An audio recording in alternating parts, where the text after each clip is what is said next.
I'm a fashion photographer and filmmaker, a gold medalist in communication design, a world record holder, and someone who's been to 62 countries in the last 10 years. But today, I'm not going to talk about the destinations I have been to. In fact, I'm going to talk about the bubbles I had to break to be on that very first flight. Stand back. I was born in a small city, a girl raised by her grandmother and father, in a house where money was tight and dreams were even tighter. But I always knew that I wanted more. More freedom, more expression, and more me. So let's talk about the first bubble that I had to break. The idea that good girls follow the rules.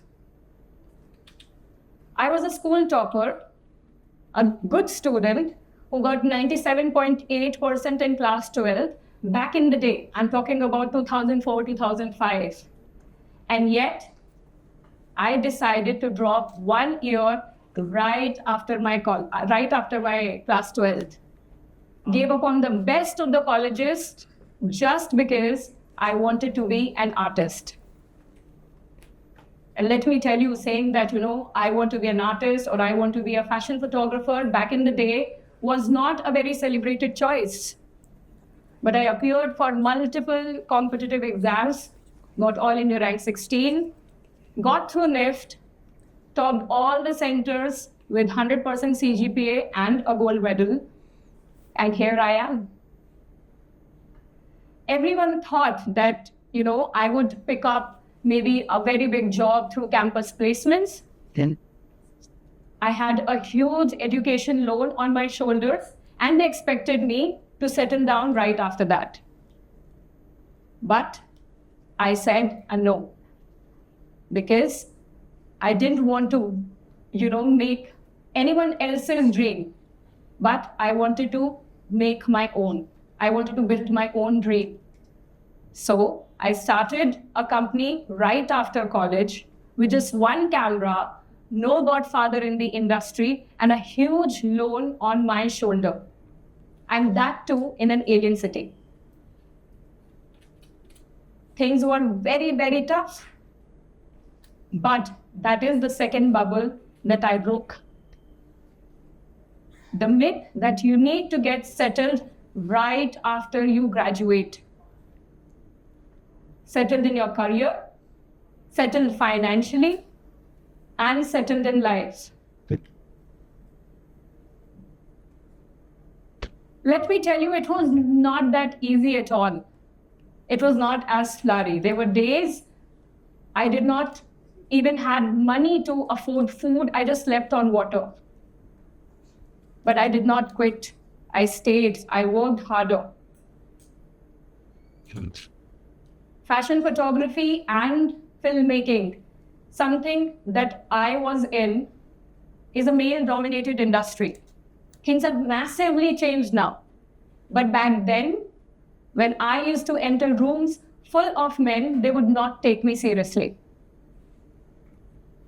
I was told I'm too young or too outspoken or too ambitious.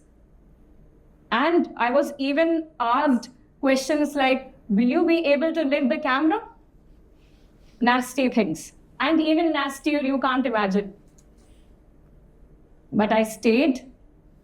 I worked harder, built my own team, created my own company, and took ownership of each and every project. That was the next bubble I broke. The idea that you need to play by their rules to stay relevant in the industry. You don't.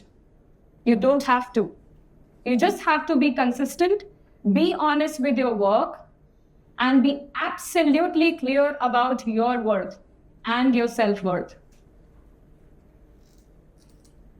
Now, let me talk about the bubble the society does not even think exists and does not even know that it needs to break.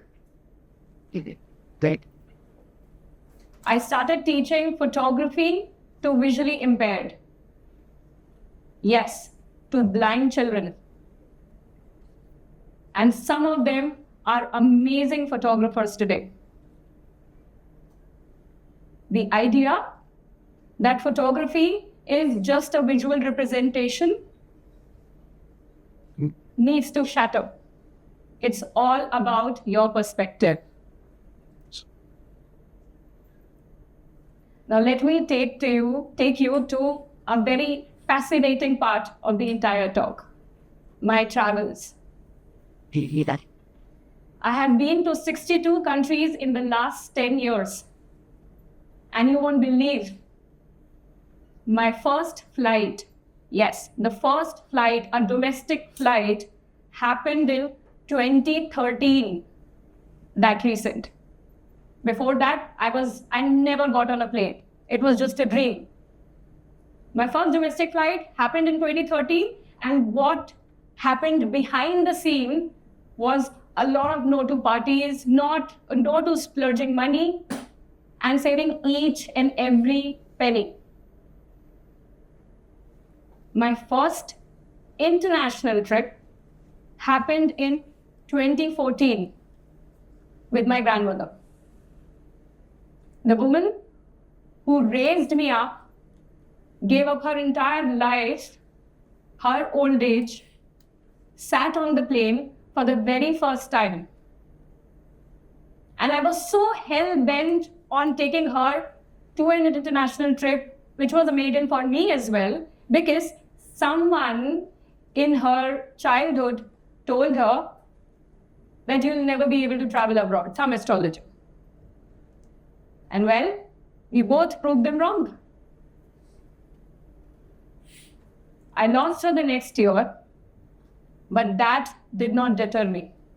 In fact, I, under the name of That Indian Abroad, am on a quest of traveling all the 197 countries as a tribute to her. I travel solo. I don't wait for people to accompany me, plan my things. I just decide, plan, and I leave. World is huge and you need to step out of your comfort zone. That is what you need to realize. You don't have to play by their books. Now, let me talk about one more bubble. The idea that you have to play by society's checklist to be complete. As of today, I'm 36, single, unmarried, and been living by myself for the last 22 years, away from my family, all by myself. I did not take any help from my family to start whatever I'm doing. I chose this life and I stand by it. We must not measure success through relationships, through timelines, and social norms. Your life should feel right to you and to no one else.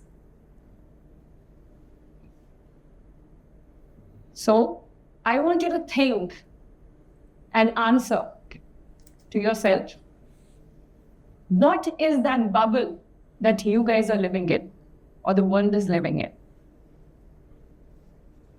Is it the fear of what others would say? The fear of judgment? Is it comfort? That you don't want to get out of your zone of comfort, you're happy with whatever you're getting? Or is it waiting for the right opportunity or the right time?